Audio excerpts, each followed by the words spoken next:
I'm going to give a talk on the basics of the Skandha cycle, with some emphasis probably upon the first skandha, which is rupa. So we'll go through all the different terms in this cycle. There's only 5, and we'll see how it works. Now, the thing to understand with the skandhas is that this is a very basic Buddhist teaching. You'll find it in many early texts. But the way that it's been used differs from one school of Buddhism to another, different times in history and so on. And we, in this course, use it in a particularly psychological manner, because this is a course on Buddhist psychology. And one of the things that we're interested in terms of Buddhist psychology really is to translate what we might call the categorical terms which you find in the Abhidhamma into functional propositions which can actually be used and applied in psychotherapy, counseling, human relations work, and the like. Because in the Abhidhamma, you tend to simply get lists of terms without necessarily a clarity of the relationship between these terms, or how they work, as you might say. Now, one of the ways that the skandhas have been used traditionally is as a way of disaggregating the idea of the person. So Buddhism is a non-self psychology, a non-self religion even. It's a path to a spiritual emancipation that leads beyond the ego, you could say. So one of the things that Buddhists have been concerned with over the years has been deconstructing the ego, breaking it down into its elements, showing that it is dependent upon these elements coming together, rather than being an entity that persists forever in a kind of unalterable state, which the idea of there being an Atman, an unalterable, immutable part of the person, was a common idea in many Indian religions that the Buddha abandoned. So this was one usage of the idea of skandhas, and it's a good usage, and there's nothing to be said against that, but it's not the usage that I'm making of it in this presentation. In this presentation, I'm more interested in seeing it as 5 terms that collectively make a process, a cycle, if you like, and this is why we call it the Skandha cycle. And that the 5 terms, which I'll come back to in detail in a minute, the 5 terms are rupa, which leads to vedana, which leads to samjña, which leads to samskaras, which leads to vijñāna, which leads us back to rupa. So this notion of a cycle is very common in many Buddhist teachings. So you can say that one of the ways of looking at Buddhism is how we go round in circles. One thing leads to another, and the upshot of following along such a sequence is that you finish up back where you started from, or at least you reproduce something very similar to what you started from, so that in effect you are repeating the same sort of pattern over and over again. And broadly, this is why you remain trapped in your ego, in some degree of narcissism, you could say, and finding it so very difficult to escape. The very things that we do to try to escape, to ease our suffering, to release ourselves from afflictions of one sort or another, tend by their very nature to lead us back to creating the same sort of trouble as we started from. Okay, so this is their sort of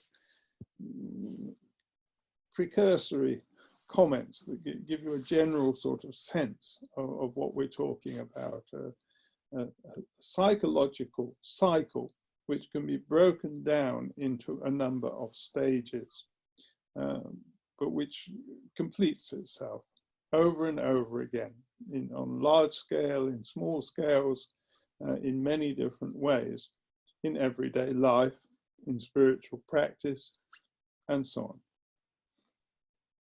So the first term usually given in the skandhas is rupa. Rupa is a very interesting word because it's usually translated as form, sometimes as color or appearance or something of this kind.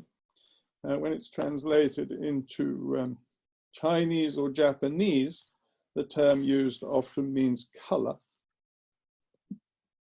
And I think you can take this color notion rather in the way that the word color appears in a sentence where we say something like, oh, he had a very colorful life, meaning that it's the passions, the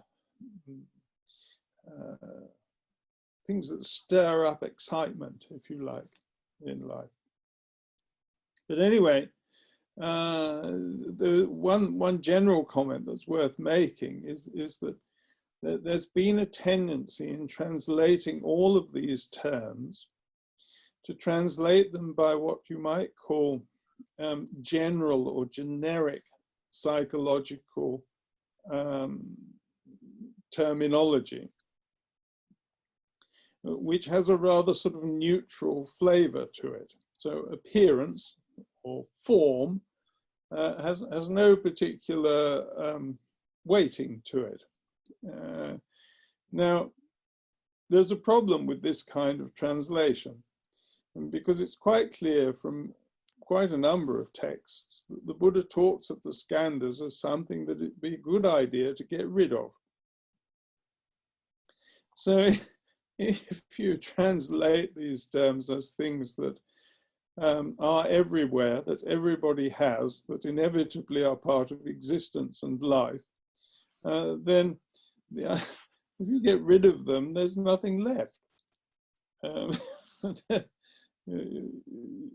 You have a sort of sense of extinction, complete disappearance. So it's worth investigating a little, digging a little into what these words actually meant and probably implied when they fell from the lips of the Buddha himself. Now, the word rupa, more originally, meant something like what we mean by words like icon or idol.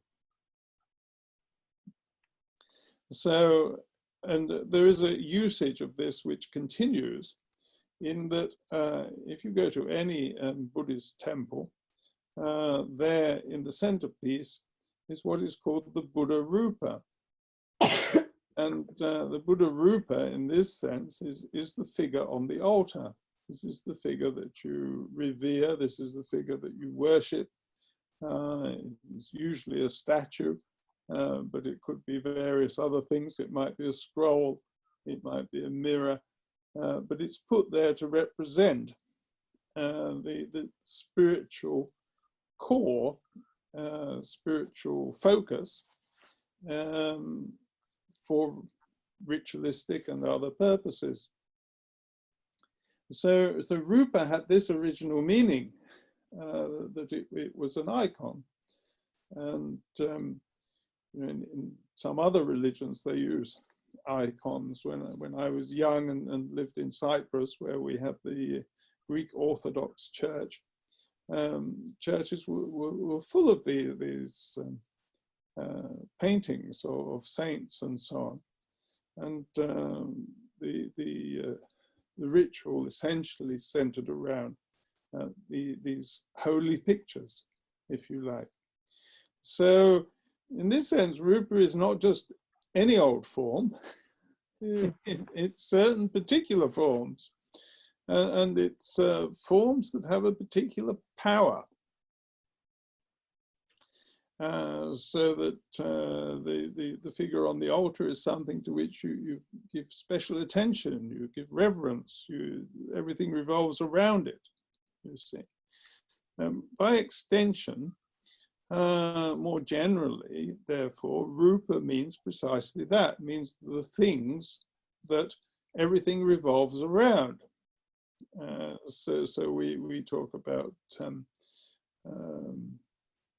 film stars, for instance, as being idols and so on, or we talk about what they do as being iconic, and so on. There's a certain power. It attracts attention. So a rupa is not just any form. A rupa is a form that has some power over you. It's a form that has that attracts attention, that draws your senses. The icon is there.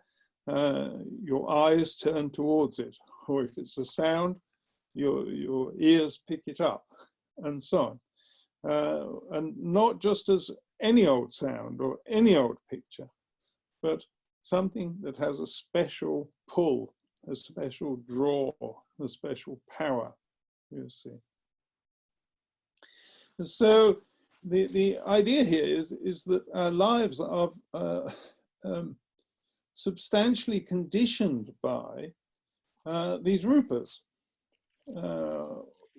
We look around our own room in our house, and we're surrounded by rupas that we ourselves have chosen to put there, things that mean something to us. We go into a public space, and there are certain things that immediately grab our attention. Of course, the advertising industry has made a great deal out of this. They know that certain things will catch your attention, and they play on this, you see. Now, this is a very substantial matter in Buddhism.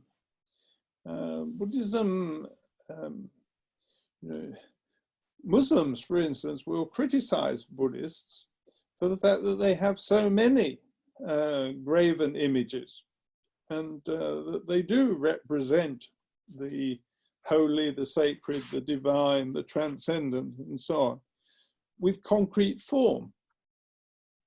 So we have statues of Buddha, we have statues of bodhisattvas. Buddhists typically have some imagery in every room. In my own room here, I've got a picture of the Pure Land over there on the wall, and I've got a Buddha over here.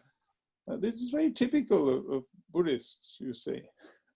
They have these images which are intended. These are deliberate rupas, deliberately put there to support a particular attitude of mind, to convey a particular sense of wisdom, compassion, and all the other good things that Buddhism is about. And Buddhists exploit this notion that if you put yourself in the right environment, this will condition your mind. And this extends to things like Zen gardens, for instance. If you go to a Buddhist temple in Japan, the garden is often exquisite. And as soon as you walk into that space, you feel something. And it has an impact upon you. It's not the same as walking into Disneyland, you know. Though Disneyland, in a sense, is another set of rupas of a different kind that evoke another set of attitudes, another set of feelings, and so on. So you can see that there's a sort of whole range from rupas that might be very wholesome and elevating, that might naturally draw you into a more spiritual, more elevated frame of mind, right down to things that will corrupt you absolutely. But along this, even though you've got this whole spectrum, they are all things that are not neutral. They're things that grab you, you know, and obviously your psychological condition is related to the things that are rupas for you. So if you're an addict, certain substances in a little file might be a very compelling rupa. Another person might not even notice them. If you're, you know, you can think of almost any habit that you have, any addiction or compulsion of that kind.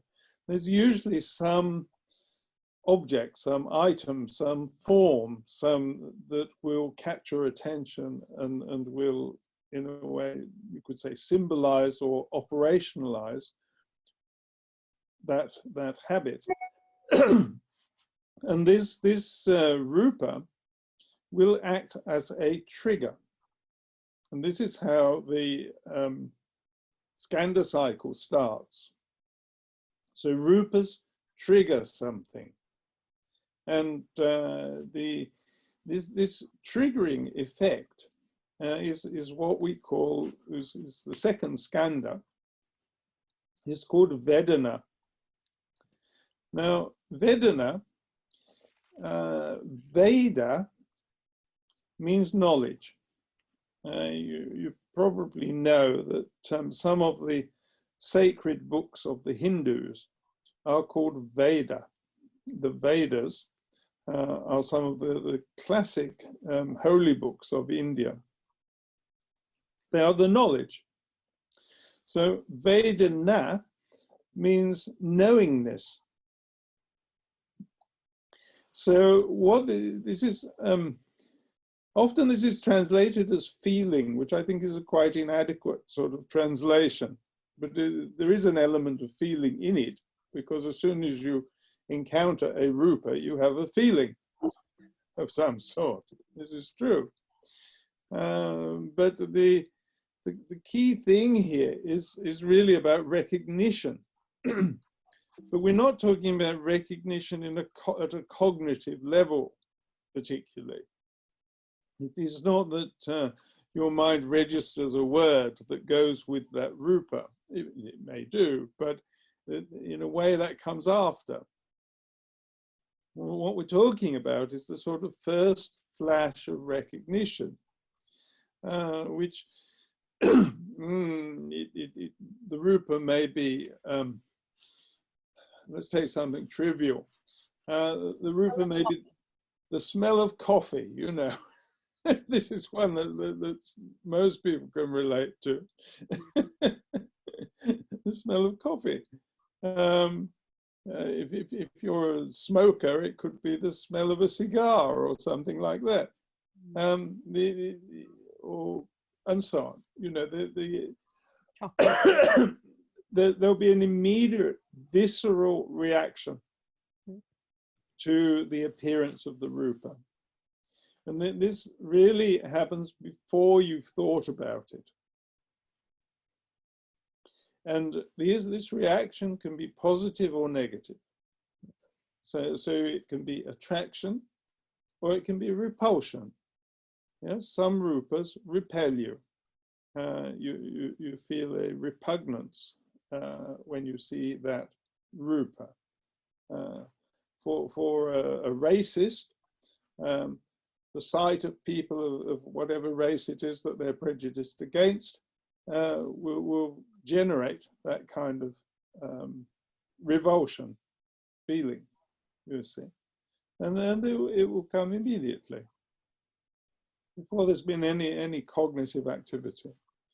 So Vedana is this immediate first flash, as it were, the senses themselves recognizing something. Sight of chocolate cake or whatever. But equally, it could be something quite elevating, as we've said. When you walk into the Zen garden, you feel something. Your senses are calmed. You might not think about it, but you are affected.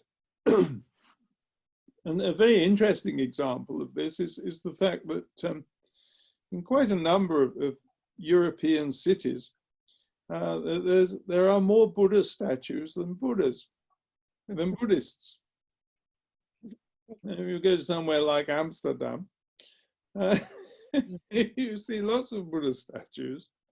People put them in their gardens, and they put them on their mantelpiece, and it doesn't necessarily mean they're Buddhists at all, but they are being affected by the rupa, the power of the image. It speaks to them of tranquility, of peace, of good qualities. They maybe don't even think about it very much. Oh yes, I like one of those, I'll have that. But the effect is there.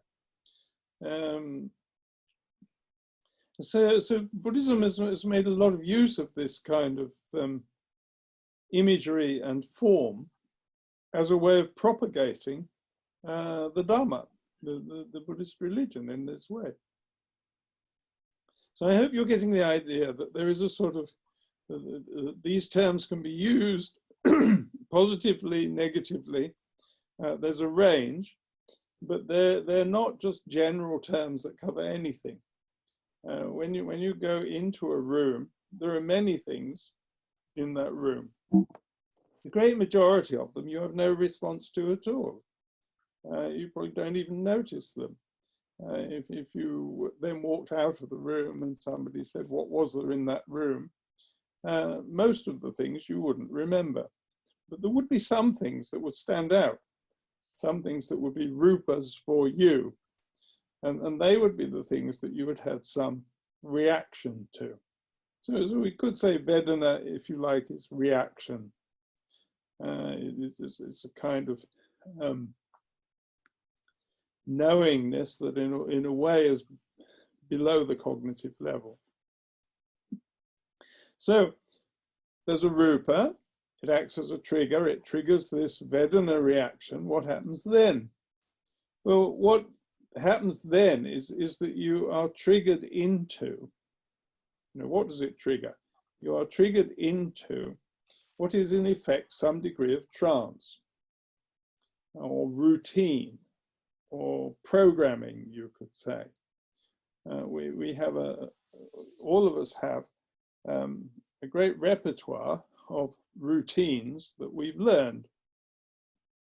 In fact, nearly all of our what we would call learning actually is indexed by rupas of one sort or another. Because when you see a certain thing, your mind then goes off on a little track. And the more often you've done it, the more ingrained that track becomes. And so the easier it is to slide into it. And this has a utility. When you are first learning something and it's unfamiliar to you, you have to think about it a lot. But once it's become learned, once it's become second nature, it just flows. So you can see this fairly easily with things that we learn, like driving a car. When you first start, you have to think about everything. But once you can do it, it just flows. And so as soon as you get in the car, you know exactly what to do. And in a way, the body does it. The mind doesn't have to think about it, really. The same is true with all sorts of things in our life. So samjñā, jñā means awareness, clarity, but sam means with, or it's rather equivalent to the letter con in English as a prefix. This is an awareness that goes with something, that goes with the rupa. The rupa triggers us into a routine, if you like. So you can see here we're talking about the way that the mind is programmed. The mind is programmed to go down certain tracks when it is triggered, and it's triggered by a rupa. Some rupas will trigger us into benign and pleasant states. Others will trigger us into much less comfortable ones. But we have our routines. We have the things that we're used to. Now, some of this is relatively trivial. Some of it can be quite disturbing. But it means that in a certain sense, our life is not entirely free. There's a great saving of energy in having these routines established, because you don't have to think about things. You don't have to start from scratch. You don't have to think, oh yes, now how do I drive this car? You just get on with it like that. You know, it's at the moment, I know you've got a new computer and you're learning all the programs, and while you're doing it, you have to think about it. But pretty soon, you won't have to think about it. It'll just be automatic. So a lot of the time we're on automatic pilot, you see, like that. So being samjñā is sort of being on automatic pilot.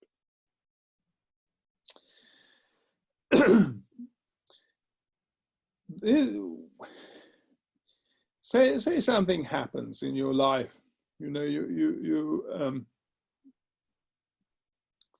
oh, I don't know, you're at work and you have to write a report, and you put a lot of effort into this, and you take it into the boss, and he says, oh, what a load of rubbish, and throws it back to you.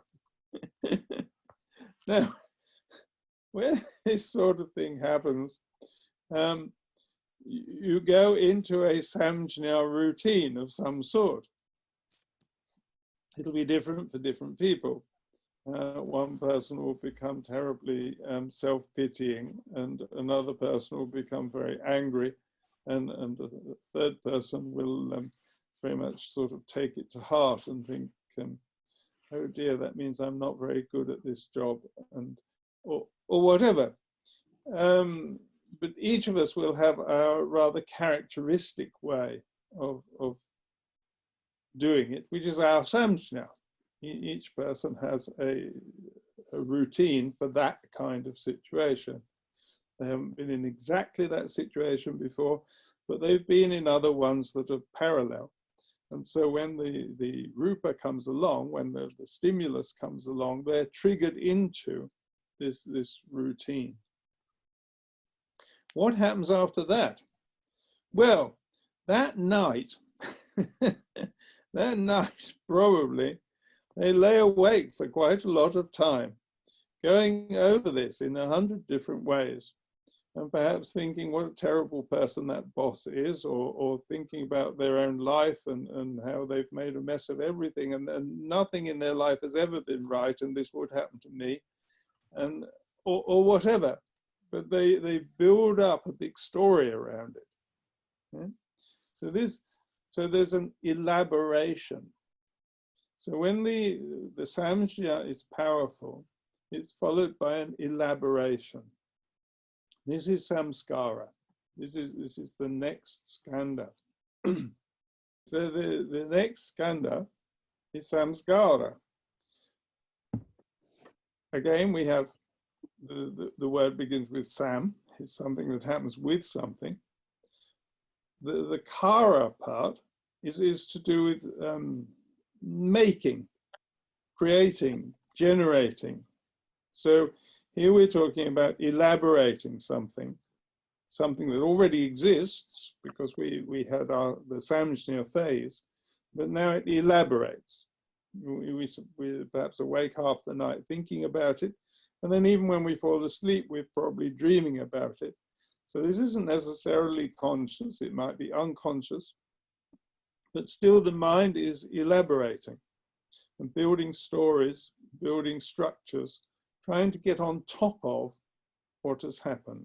So now we've got rupa, which is the form which triggers something, because it's a form that has a particular power for us.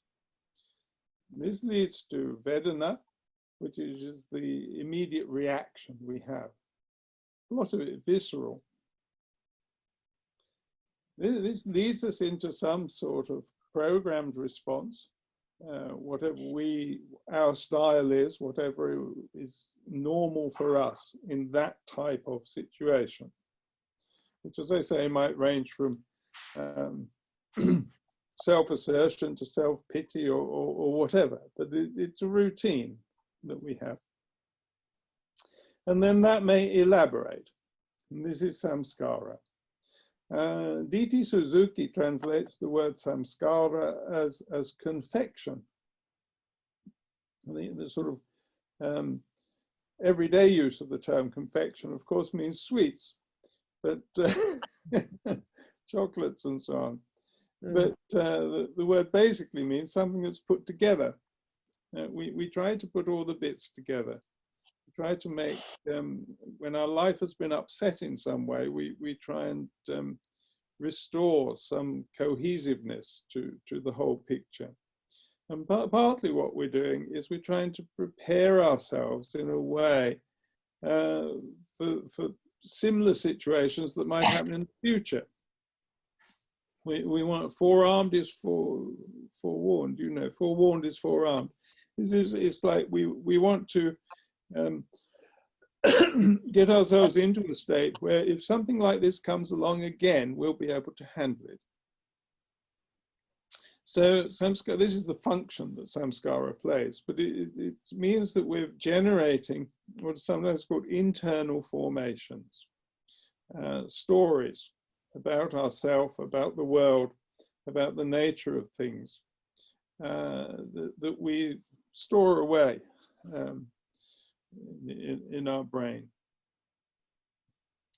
Now, you can see that depending on the sort of repertoire of stories that one builds up, this will generate what you might call a mentality. Your intentions will be colored by the stories that you tell yourself. If you tell yourself stories about how all people of a certain race are evil, then obviously this is going to color how you view the social situation. If you fill your mind with stories about how wonderful and marvelous you are yourself, this is going to color the social situation. Or equally, if you're full of stories about how hopeless you are and how you never achieve anything and bad luck always comes your way and so on, this will color your outlook. So depending on the stories that we've consciously or unconsciously accumulated as samskaras, we will develop a mentality. This is called Vijnana. Now, Vijnana is often translated as consciousness, but again, this is rather unsatisfactory for the reason that I was saying at the beginning. The Buddha says we should get rid of it. So, is the Buddha saying we should get rid of consciousness? Well, I don't think so. not in the normal sense in which the word is used anyway. But the Buddha is talking about there being a value in getting rid of a certain kind of consciousness. If you translated the word Vijnana very literally into English, you would get a word that doesn't exist in the dictionary.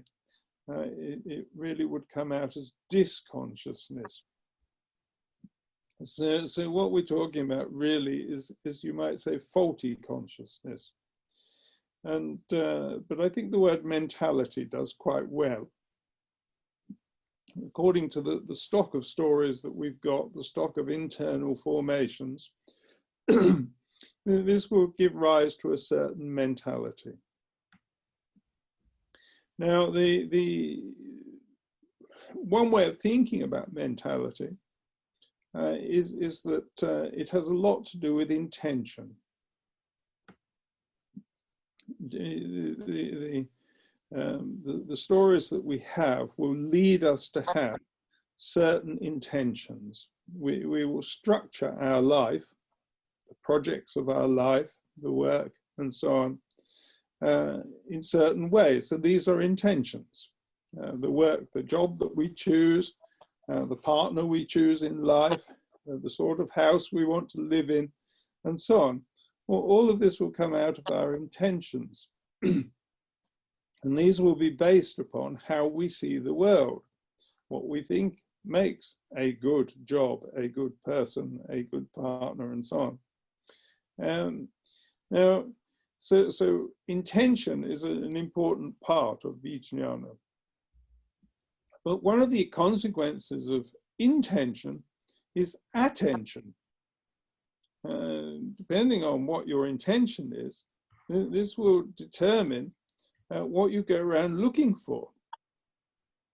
If your intention and the inner formations, internal formations you've got, tell you that a certain sort of thing is good, then you'll go around looking for it. It might be the sort of person who's going to make a good partner for you in life, or it might be a good motor car, or it might be the right sort of house, or it might be whatever. What you're going to do with your life in terms of job and so on. Now, I think you can probably see that if your attention is shaped and colored in this way, it's going to determine what for you constitute rupas.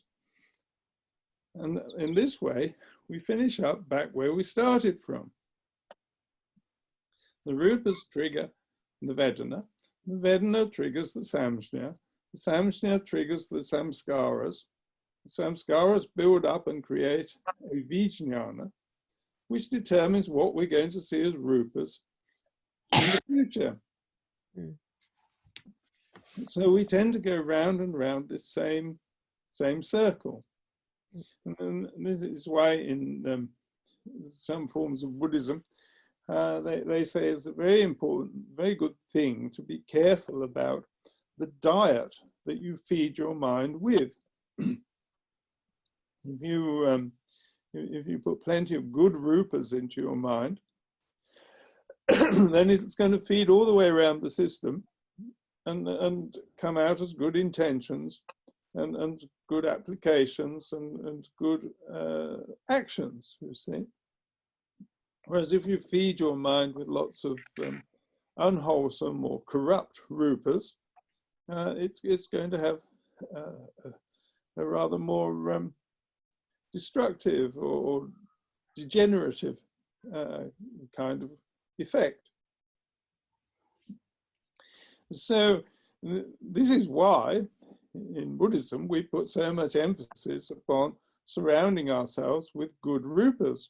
This is why we have Buddha statues, why we have Zen gardens, why we have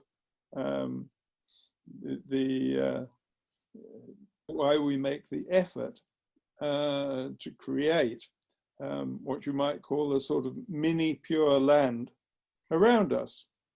So in Pure Land Buddhism, there is the notion that the best thing that can happen for you is that you wind up in a pure land. In other words, a domain, a realm, where you're going to be surrounded by only good rupas.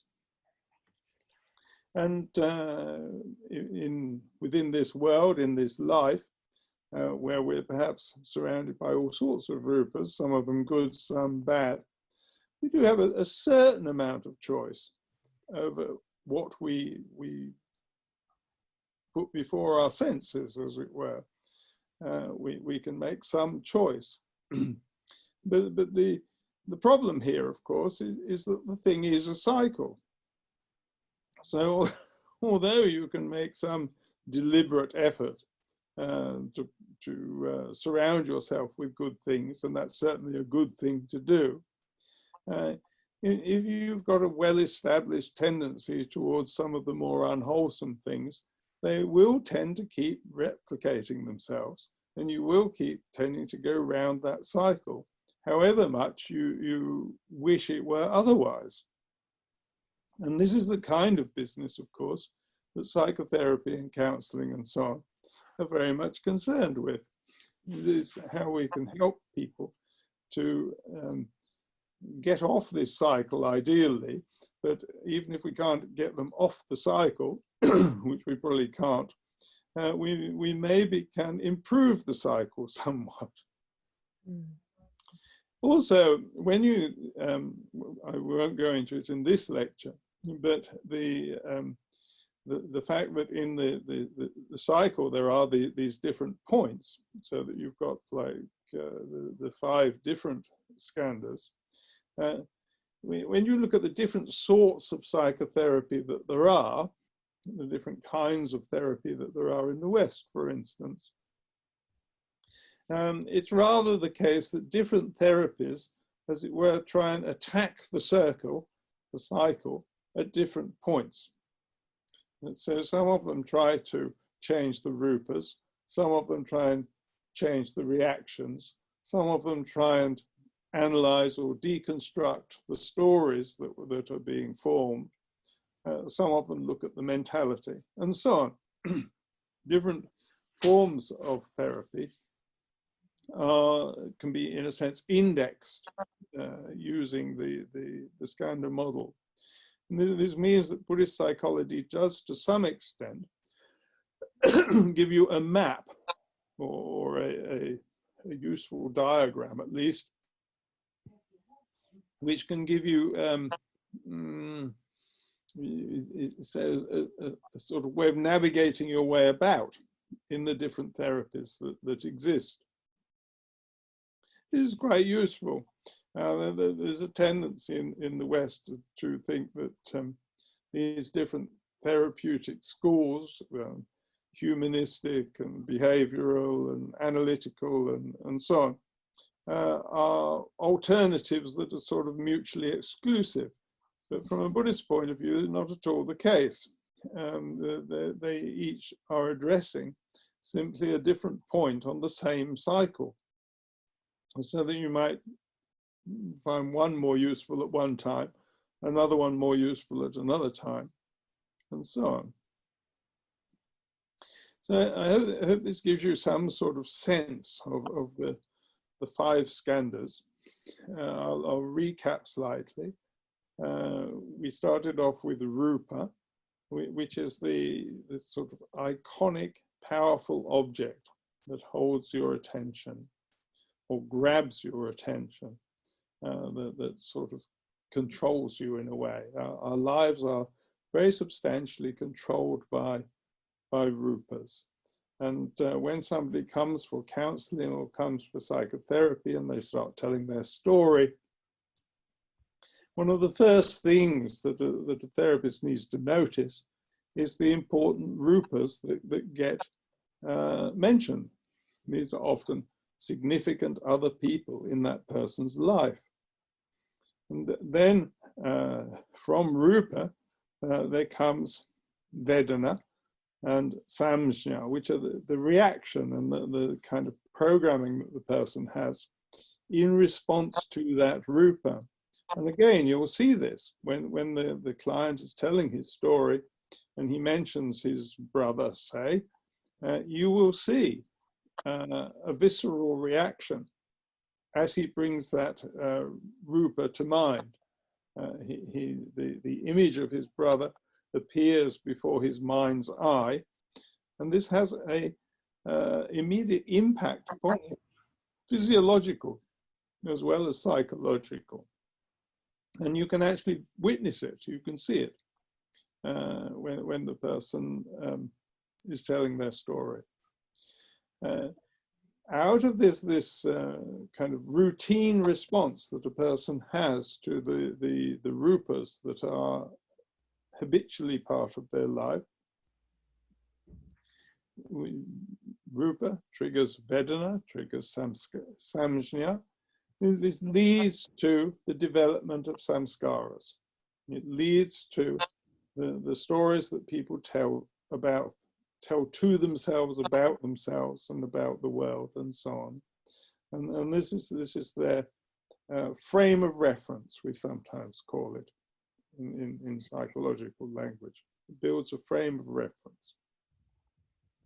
Out of that, there evolves vijnana, the mentality.